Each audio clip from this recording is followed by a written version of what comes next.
SITREP World Briefing for May 23, 2026. Russia accused Ukraine of carrying out a strike on a student dormitory in the occupied city of Starobilsk, in Ukraine's Luhansk region, and President Vladimir Putin said Moscow would retaliate. Russian-installed authorities said the attack killed 4 people and wounded at least 35 others. The episode quickly became a political flashpoint because Starobilsk has served as an important rear area hub for Russia's occupation administration in eastern Ukraine. Ukraine did not present the strike as an attack on students or civilian housing. Instead, Ukrainian officials said they had targeted Russia's elite Rubicon drone unit in the occupied area. Putin's threat of retaliation raised the prospect of fresh Russian strikes beyond the front line, as both sides continue to use drones and long-range weapons to hit targets far from immediate battlefield positions.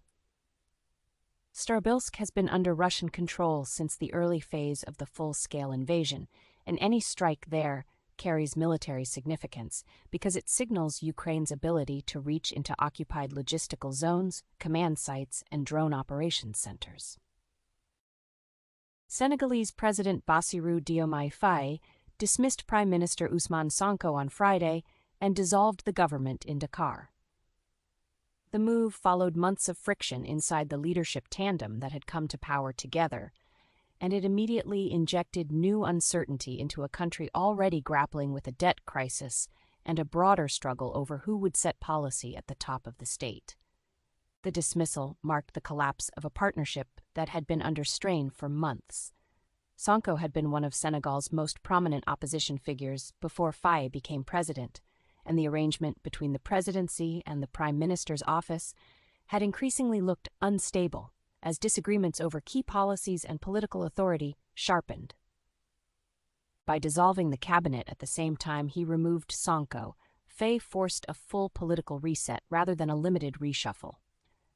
The decision matters beyond Dakar because Senegal has long been viewed as one of West Africa's more stable democracies, and any power struggle at the center of government now collides with the practical demands of restoring confidence in public finances, organizing a new team, and showing investors, creditors, and citizens who is in charge. Tulsi Gabbard resigned as U.S. Director of National Intelligence in Washington, ending her tenure as President Donald Trump's top intelligence official.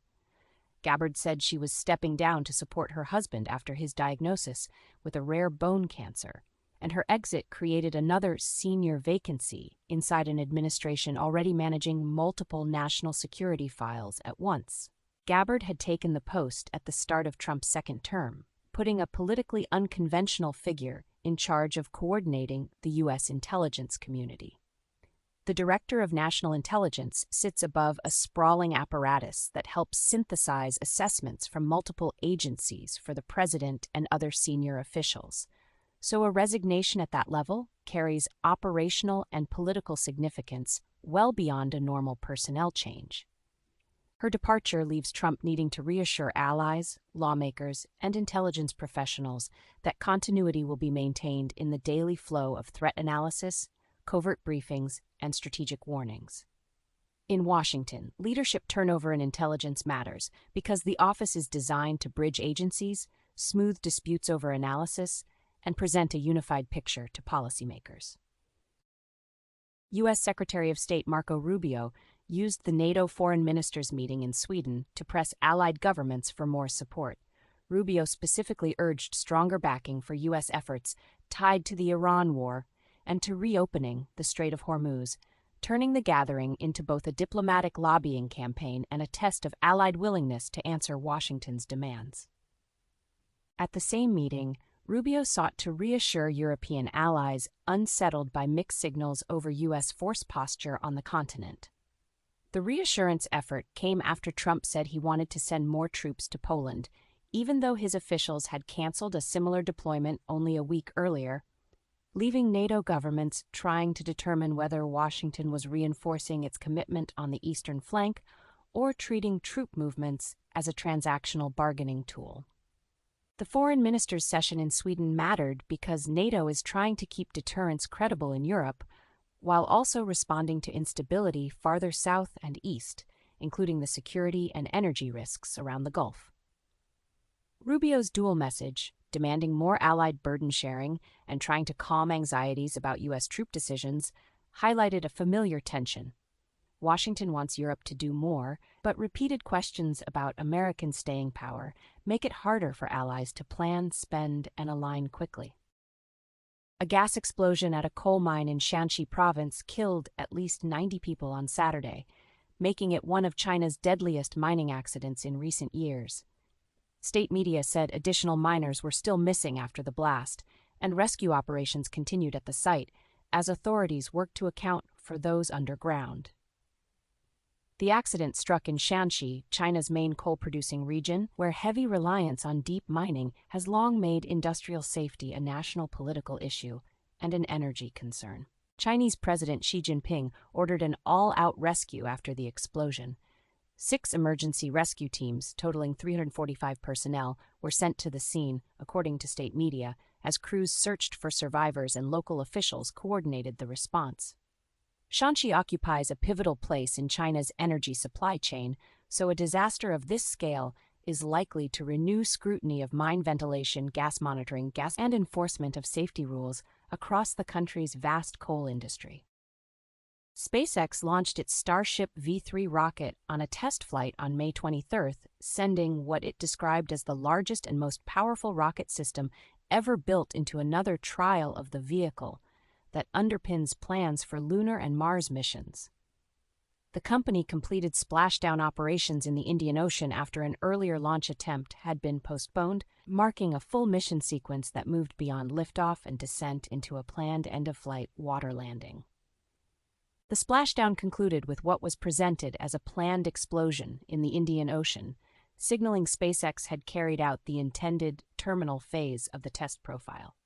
For SpaceX, the value of such flights lies in gathering engineering data from launch, flight, re-entry, and recovery operations, because Starship is central not only to the company's commercial ambitions, but also to broader efforts to develop reusable heavy-lift spacecraft capable of carrying cargo, satellites, and eventually crews on deep space missions. The V3 test comes as SpaceX continues to use iterative flight trials to refine a rocket system whose scale has made it a focal point in the modern space race.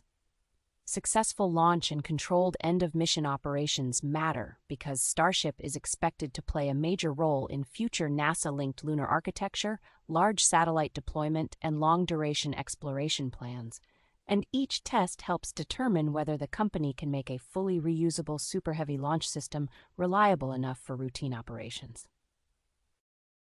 The Democratic Republic of Congo is confronting a fast-moving Ebola outbreak caused by the Bundibugyo strain, with at least 160 people reported dead as the World Health Organization raised its highest risk level for the epidemic. Health workers in the country are trying to trace contacts, isolate cases, and slow transmission in areas where Ebola can spread quickly through caregiving and burial practices. The Bundibugyo variant is significant because it is rarer than the Zaire strain and does not yet have a proven approved vaccine, making containment measures and early treatment central to the response. Specialists responding to the outbreak have argued that the immediate priorities are rapid action, sustained funding, and community trust. Delays of even a few days can sharply increase the number of infections, while fear and stigma can drive sick people away from clinics. Scientists in the United Kingdom said they are developing a vaccine candidate targeting the Bundibugyo strain that could be ready for trials within months, offering a possible new tool for Congo and neighboring countries if the outbreak widens. Until then, the response will depend heavily on surveillance, protective equipment, treatment capacity, and persuading families to seek help early. Sources are available at SITREP-brief.com.